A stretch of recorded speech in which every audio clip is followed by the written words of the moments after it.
So last time we talked about the ways in which Nietzsche overturns this philosophical tradition of establishing some relationship between the ideal and the real. And today we want to go on and talk about the text assigned for this week, the second essay of Nietzsche's Genealogy of Morals. The quotation I want to start off with today is from the Genealogy of Morals. Nietzsche writes, "Every art, every philosophy may be viewed as an aid and remedy in the service of growing and striving life. They always presuppose suffering and sufferers." Every art and philosophy always presuppose suffering and sufferers. And what Nietzsche is trying to get at in the second essay of the Genealogy of Morals is how suffering and sufferers establish the notion of guilt and how guilt functions to deny strength and to deny what we called last time intensity. Every art, every philosophy always presuppose suffering and sufferers. So two parts to that quotation. The first is that you should judge a philosophy by how it helps, if it helps you be more alive. Very important. It's not about it corresponding to reality. It's not about it matching the world. It's about its enlivening, its invigorating possibilities. The second is invigoration of some will cause suffering. And that there's just any attempt to escape that will be deadening, will not be enlivening. Suffering is part of the process of invigoration.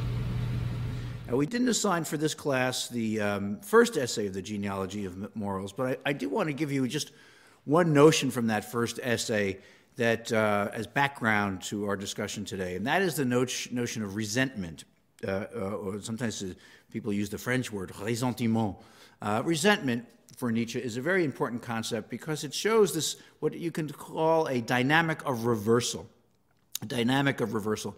Nietzsche says, once upon a time in the ancient days, there was no distinction, no moral distinction between good and evil. There was just this distinction between good and bad. Strong people, noble people said, I am good. People who aren't like me are bad.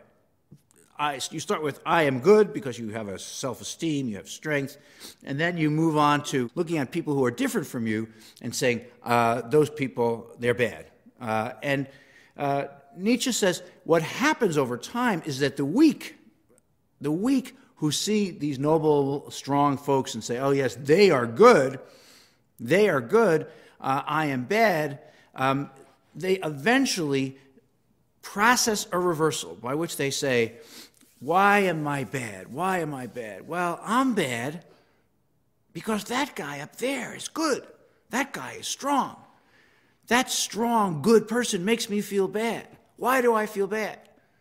I feel bad because I don't have what that strong person has. I don't have that power, that intensity. That power and intensity makes me feel bad.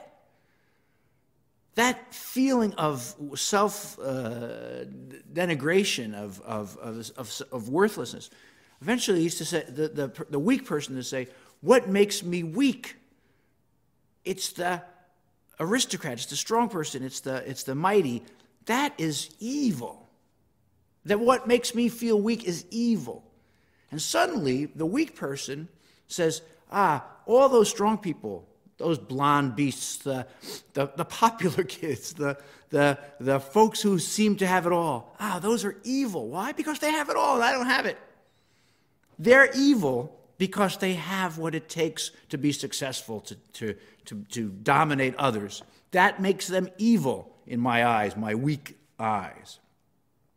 So who am I then? Well, if they're evil, I'm not like them. I must be good. What Nietzsche is trying to chart out here is how a moral distinction comes from the denial of strength. That's his point here, is that the moral distinction comes from the weak trying to denigrate the powerful. And for him, that is a reversal of nature, and it's a reversal of the kind of intensity that he wants to see cultivated. he talks in that first essay about how the lambs look up at the birds of prey who are killing lambs and eating them and saying, "Oh yes, those birds of prey are evil. Those birds of prey are evil. So we must be good. We lambs, we meek, we weak creatures." And then he jokes that, yes, the birds of prey say, "You are good. Yeah, you taste good. That somehow the strength, the intensity, the viciousness of the birds gets coded as evil because it is a way that the weak protect themselves against strength." Morality, for Nietzsche, is the way the weak protect themselves against strength. Here from the Genealogy of Morals, Nietzsche writes, "To demand that strength does not express itself as strength, that it must not consist of a will to overpower, a will to throw down, a will to rule, a thirst for enemies in opposition and triumph, that is as unreasonable as to demand that weakness express itself as strength."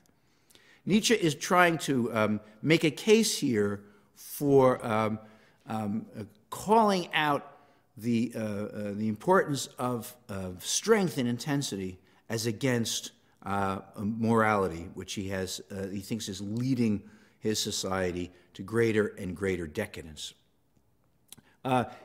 His society, I should say a word about that, I suppose. His society is a German-speaking Europe in the latter third of the 19th century.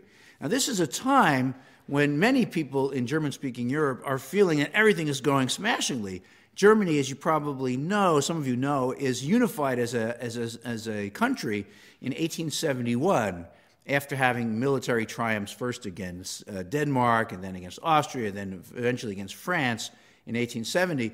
And there is this nationalism and euphoria in German-speaking Europe spread among many social classes and people of different political views, all of them thinking, see, we have triumph. We have this modern German state. We are overcoming our old divisions. We have a new modern moral system that works for us. And Nietzsche is very much against all of that. And across German-speaking Europe, even people who are anti-nationalists, like the university students and the liberals and the socialists, they're like, it's hard to root against the winning team when they speak your language. And Prussia seems to be the winning team. They're doing all these and even Bismarck is even giving gifts to the left, and they say he creates national health insurance. Bismarck did, a conservative politician way back when he was.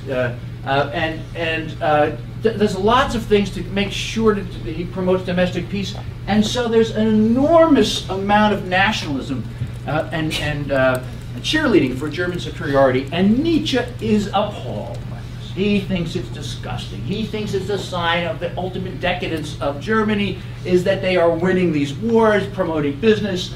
The achievements of the German economy and military seem to Nietzsche to be evidence of its cultural decline.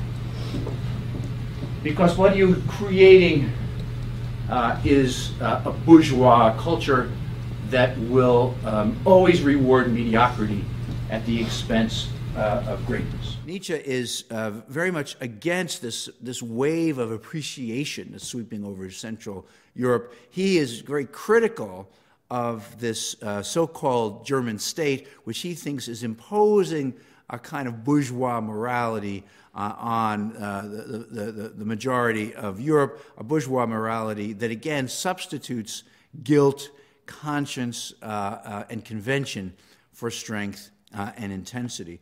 So Nietzsche is, in some ways, like Rousseau, as I said last time, he's this anti-modern modern. He understands modernity very well, but he's against its development. And he's against its development because he thinks that development is predicated on control by the weak of the strong, the control of intensity. And the second essay in the Genealogy of Morals that we've read for this week is about how guilt works to control us. You can't have guilt, Nietzsche says, without memory. And so the second essay is really starts off by asking how you can create memory in the human animal. He writes, if forgetfulness were not present, there would be no happiness. If forgetfulness were not present, there would be no happiness, no cheerfulness, no hoping, no pride, no present. Nietzsche is a champion of forgetfulness. The man in whom this repression apparatus is harmed and not working properly, he writes, we can compare to a dyspeptic. He is finished with nothing. That is, you have to be able to forget, to be finished with things, to let it go, to not hold on to the past.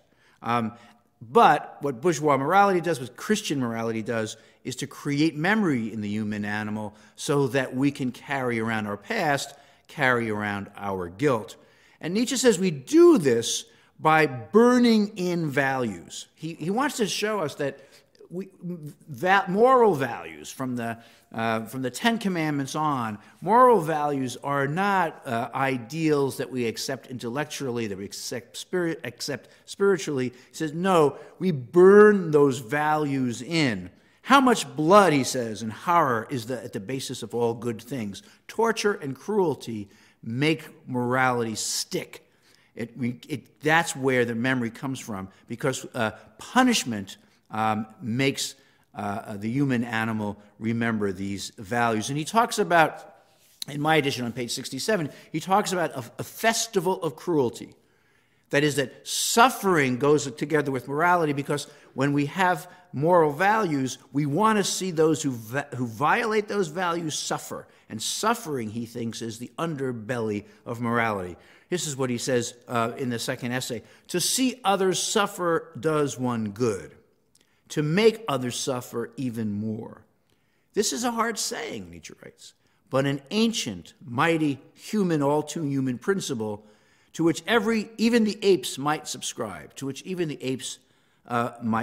Without cruelty, Nietzsche writes, there is no festival.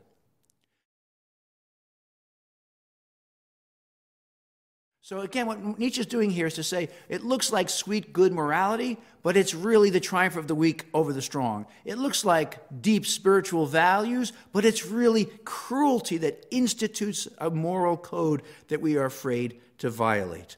And he goes on in talking about how this emphasis on cruelty is not for him a pessimism. This emphasis on cruelty is a realism, trying to underscore the true nature of the values to which we subscribe.